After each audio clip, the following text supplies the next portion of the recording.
We then just deal with what happens after you lay the charges at Orlando. So that's on the 31st of October. Okay, which page do you want me to go? I'm asking the timeline. So on the 31st of October, you lay those charges and you get the case number immediately, the case numbers, right? Yes, ma'am. And then we know that the very next morning, you write an email to the minister. Why did you do that? Because are we on the first lot of cases or the second? Because my So memory the is- 1st of November, let's go to the... I'm asking if it's the Cape Town cases or the Joburg cases. It's Sorry. the Joburg cases. Right. Cape Town, I know it's such a short period, that's why you can get confused. 29th is the Cape Town. You fly to Johannesburg, and on the 31st, you open the Orlando cases, and on the 1st of November, you send, the morning of the 1st of November, you send an email to the minister via Ms. Frenchman. So that's on page 3977 of bundle 9B, 3977. It's a duplicate of your documents, but it's a clearer copy. Yes, ma'am, I see it. So it starts at the bottom of 3977, Sakina Frenchman to Edward Senzongunu on the 1st of November at 8:21 a.m. Charges laid by NCC. NCC would be your party. Yes, ma'am. If you look at the next page, 3978, you'll see that although it's from her email address, it says regards Honorable Fadil Adams. Yes, ma'am. And if we then go back to 3977, it says to Minister of Police, 1, I have opened cases in the Western Cape on a number of senior SAPS personnel as per the following case dockets, as per Grand Central, and then it gives the case numbers. 2, I was told that the dockets were intercepted. Now, let's just pause there. So these are now the Cape Town dockets that you were told was intercepted. 3, in my quest for justice, I traveled to Gauteng and opened the following dockets as per Orlando SAPS, and you give the name, the numbers. 4, however, I have also been notified that the Gauteng Police Department has followed the same modus operandi as the Western Cape PC and is interfering in the investigative process. And let's pause there. Laid the charges the day before. At 8 o'clock the next morning, you know that Gauteng Police is adopting the same modus operandi. Based on what? Again, the man with insight into these type of things. No, Mr. Adams. You have the cast numbers now. You cannot rely on a dead man every time. Ma'am, It's unacceptable. I understand your frustration. Let me explain mine to you, if you will. Please, please, just give me 1 second. I will explain it to you. So, what we all know, all of us, is that the South African Police Service covers for each other. I've been told these dockets are about to disappear. I'm going to give you an example, and please write this down. Before you give me those examples, this is the man that says to you, go to Orlando. So he must trust Orlando. He also arranges for somebody from Orlando because he doesn't want the same thing. If we believe you, which I highly doubt that anyone does, but if we believe you that the Cape Town dockets were intercepted, you have now covered every base to make sure the Joburg dockets don't get intercepted. But the very next day you say to the minister, the same thing has happened. How is that possible? Then it must be General Lincoln and Witness G that has intercepted those dockets. General Lincoln is in Cape Town without legs. He can't intercept a docket. And yet he knows that the dockets have been intercepted. This is what this man has told me. Now, if you will allow me, I will explain to you. There's a case. Let's get this first. Let's get this first. What time did you lay your charges in Orlando? It was in the was it in the morning? I think it was late morning, Chief. I think it was late morning. I caught the early flight to Joburg. Mr. Adams, you've again said Chief. Commissioner, I apologize. It just slips out. Commissioner, Chairperson, sorry. I think it was late morning. Please, please. What time did you leave? You may be referring perhaps to the time you got there. What time did you leave Orlando Police Station? I wasn't there very long. I wasn't, maybe an hour, maybe less. I wasn't there very long. And when you say late morning, do you mean approaching midday? It would have been before midday if my memory serves me. All right. Please, I just wanted to understand the timing. So Thank you, Chair. late morning and then 8 a.m., Mr. Adams is writing the email. No, please continue with your question. Thank you, Chair. Yes. So you say that by 8 o'clock the next morning, you are in a position to say to the Minister of Police that your dockets in Johannesburg have also been intercepted. Yes, ma'am. Okay, what information are you given to make that conclusion? If I can put it into context for you, I've laid 3 charges against 3 senior members of SAPS. I'm told the dockets are gone. I come to Johannesburg to lay the same charges. I'm told that he didn't say that it's being taken. He said they're going to try and take it again. In panic, I write to the Minister in the morning.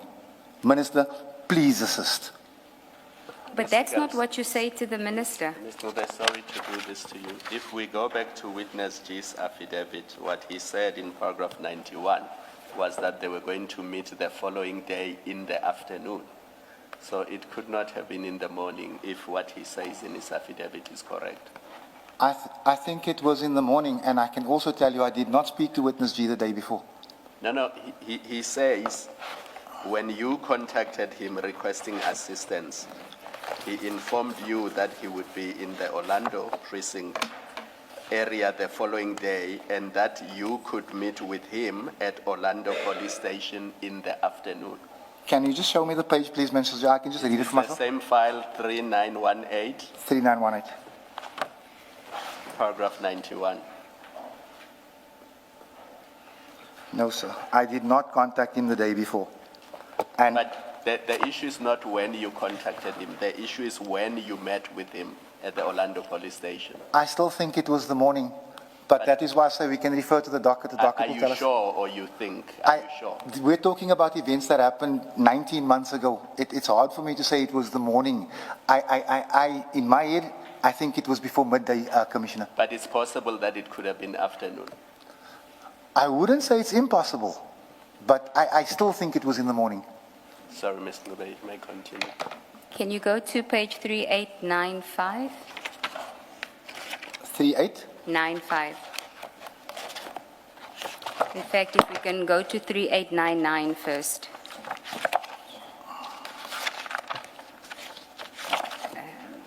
And just to show you what document we're dealing with, my apologies, 3897 is the start of the document. 3897. And you'll see that is one of the dockets, 403, 389. I have 3897. 3897. You see that's the front cover of the docket. Yes, I do. And then if we go to 3898, that is your A1. Yes, ma'am. If you go to 3899, you see the commissioner's stamp. Yes, ma'am. Do you see the time? It's 1:30. 1:30. Yes, ma'am. Okay. So work off that timeline. So, if I got to the police station round about midday, I would have spent about an hour there. I think that I'm not far off. I'm not far off. Okay. So it's 1:30. So what happens between 1:30 and 8 o'clock the next morning? I'm told by General Lincoln they're trying the same stunt again. That is exactly what You're told, Oh, please repeat that. I'm told by General Lincoln, that they're trying to intercept the dockets again. Now, Commissioner, if I can just put it into context for you. I just want to show you something. I actually wasn't going to mention this, but if you will allow me, sorry. There's a case, Kales River case. It's 771 of 10/2010. This is a rape case against a senior general. It's never been investigated. The docket has been shelved. maybe that has happened. No, I just... No, let me say, because we do have limited time, so, and I think you do have a lot of things that you would like to share, but let's come back to the question. Maybe what you're about to start now has happened, but that's not what we are discussing. You're being asked a specific question by the chair. What were you saying General Lincoln said to you? General Lincoln told me, and I wouldn't be able to tell you the time, but on the same day, if I want to quote him, he said something along these buggers just won't stop. They're about to do it again. Those were the words, and that prompted me to mail the minister. Now, as I sit here, if indeed they were planning to confiscate the dockets, the minister would be the right office to email. It would be the right place to call. That's why the minister's there. But that's not what you say in paragraph 4 Paragraph 4 of the letter to the minister. Can I see? 3978. 3978. You're not saying they are about to do the same thing they did in the Western Cape. You say they've done the same thing. They're interfering in the investigation, in the investigative process, and this is less than 24 hours after you laid the complaint, and you represent to the minister that your dockets have been intercepted in Gauteng. That can't be, because your explanation now is General Lincoln said to you they're about to do that. So you were misleading the minister in paragraph 4 if you tell him that they have intercepted your Gauteng dockets, because your explanation now is General Lincoln said to you they're about to do that. Why do you say to the minister, less than 24 hours after you laid the charge, why do you say to the minister, what happened in the Western Cape has now happened in Gauteng, when that is false? I think I preempted that, to be honest with you, Commissioner. I'm saying I've also been notified that Gauteng Police Department has followed the same modus operandi, which means they're taking the dockets or have taken the dockets, which I think is out of context on my side. It is not a deliberate attempt to mislead the minister. It is me saying to the minister, please act. That is what I'm saying. Please act. So you accept that General Lincoln, if he is the one that spoke to you, you accept that General Lincoln didn't say to you, the Gauteng police have intercepted your dockets. You accept that? No. Yes, he didn't say they've taken, sorry, not no to you. He didn't say they've taken the dockets. Yes, and so what is in paragraph 4 is in fact false. No, that you say to the minister. It may not have been your intention. You're explaining it now. But we are now looking at the text of what you said to the minister, and I just want to simply clarify beyond doubt that paragraph 4, to the extent that in its terms it says the police in Gauteng are doing exactly what happened with your dockets in Cape Town, was in fact false. I will concede that I could have worded it better, Okay. Commissioner. I could have, and maybe I should stop being in such a rush with everything. I could have worded this better. All right, thank you. But you are a member of parliament, and you don't give this process any chance. You draw conclusions based on what somebody who has no involvement in this investigation. He has absolutely no involvement. In fact, he's the one that says to you, go to Orlando, and I've got a guy that's going to help you. So you should be able to trust that process. Now he comes to you and he says to you in the same breath, they're trying to do the same thing. Why don't you say to him, but what are you basing this on? You're the one that said to me, go to Orlando. I didn't ask him that, but my thought process is that a general is a lot more powerful than a colonel. It was a colonel that helped us, and from where we're standing, it is people right at the top that are taking the dockets. That is my understanding. But you don't know that, right? You don't know it as a fact. And my point is that you stand in a position of trust. You are a member of parliament. Surely you understand what comes with that role. You have access to the minister. You are actually abusing your position as a member of parliament to report this matter to the minister, where there are legitimate cases, and I don't disagree with you there, of dockets going missing, where exhibits, important exhibits like firearms and projectiles and all of that goes missing with the docket. Your docket has no evidence. It is just an A1 statement. You don't even provide documentary evidence to substantiate your allegations, and yet you go to the minister using your position as a member of parliament to have him do what? Intervene. The very thing that you want to prevent in your cases, you want the minister to do that. You want him to intervene in an investigation that you are not giving a chance. Can you see what the problem is? I can half agree with what you're saying, but I've sent the minister's office 2, maybe 3 emails going on 3 years. I have access to the minister. I don't abuse it. This, in my view, was serious. This, in my view, is people trying to stop people, us holding people accountable. This, in my view, was necessary. And you may hold a different view.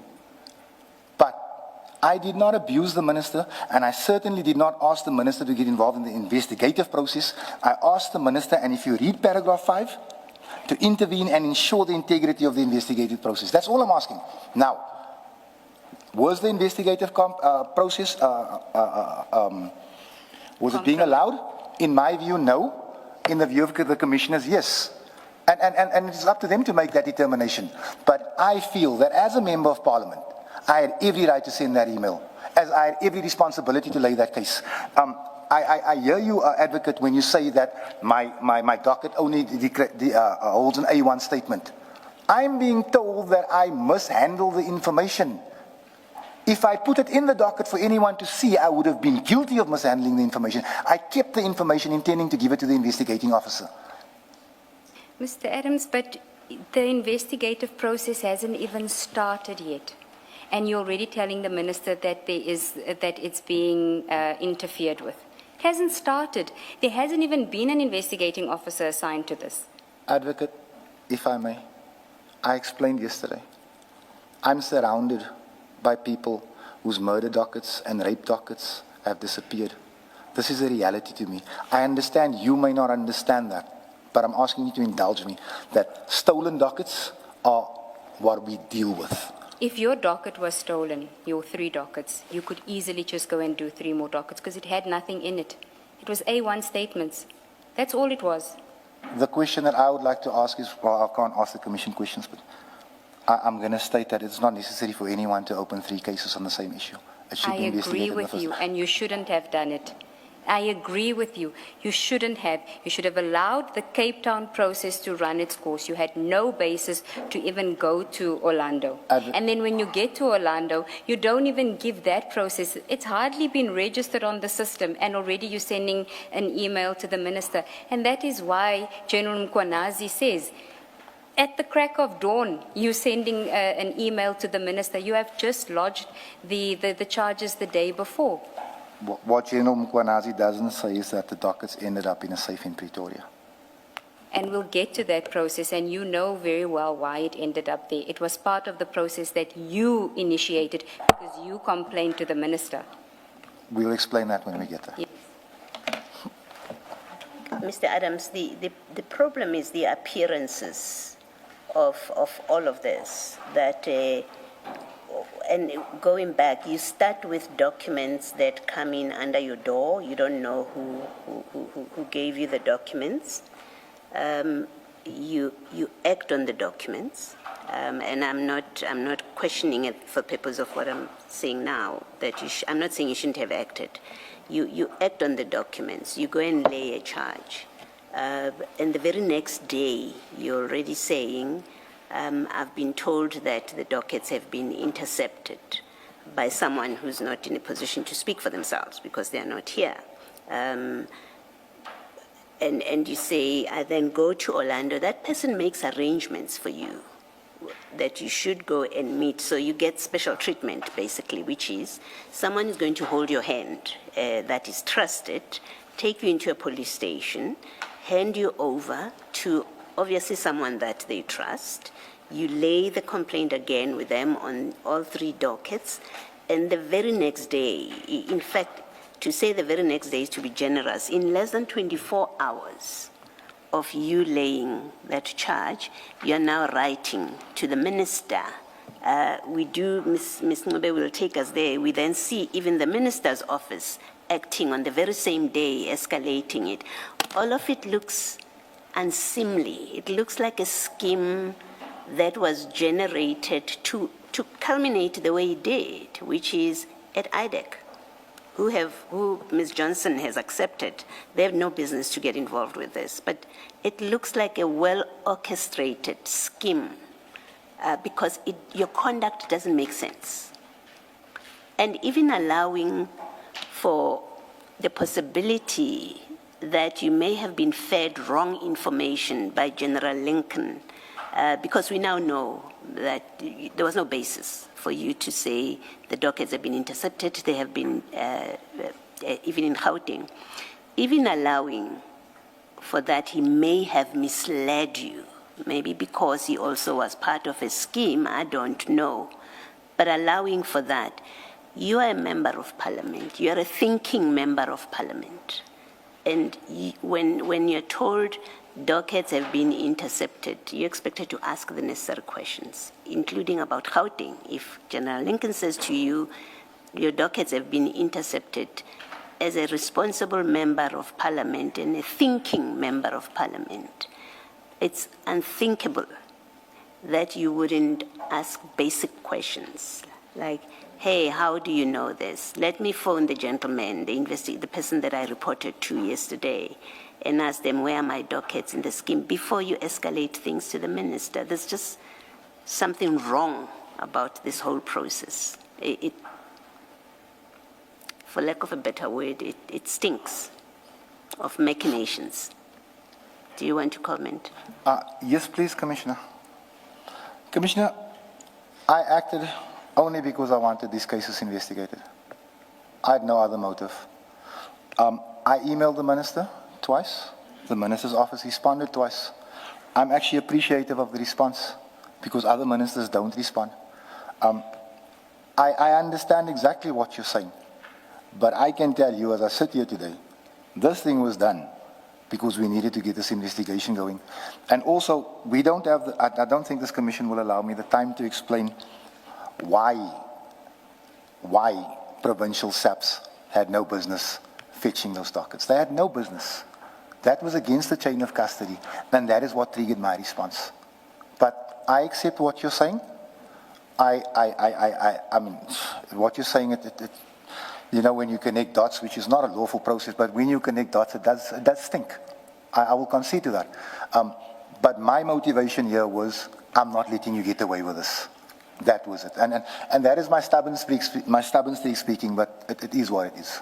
Maybe lastly from me, I mean, you speak of the serious cases that you have to deal with on a daily basis, the killings, the rapes, which no one will argue with you against. And with all of that, what was so urgent about the cases of a forklift, the case of General Madondo's vetting,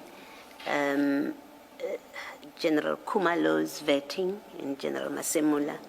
What was so urgent that things had to happen within hours? Because that's what you did with the Western Cape, that's what you do with Gauteng, and your correspondence to the minister and the minister's chief of staff on the same day writes to the SAPs. But I want to hear from your perspective, what was so urgent that it had to happen within 24 hours?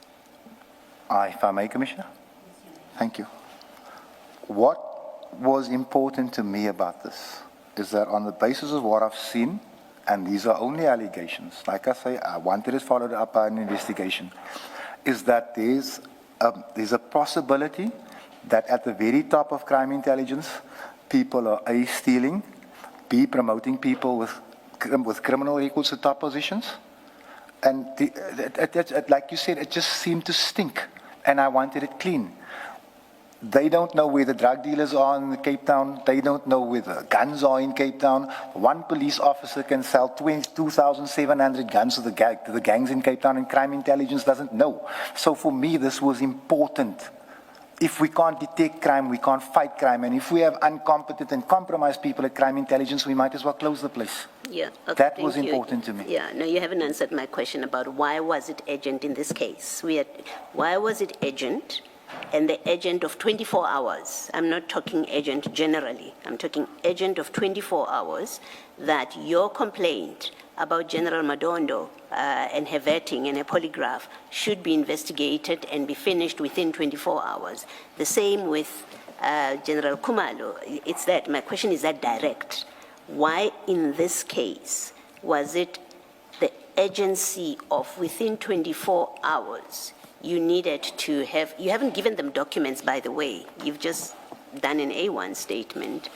You are not answering my question. What made this so urgent that within 24 hours, you're escalating things to the minister? If I may, is this the Gauteng one? The first case that I laid, the first batch of cases I laid in Cape Town, I sent the minister an email. Then I laid the cases again, and I'm triggered. I understand that. So when you first laid a case in Cape Town, you sent an email to the minister. That it is alleged that my documents have gone missing. I sent that email. Then Before the 1st time, of November. there was a 10-day gap between the emails, if I remember correctly. If I can check, will you allow me to check? Yeah. Thank you. It's your answer, please, to check. Please, let me just get this right.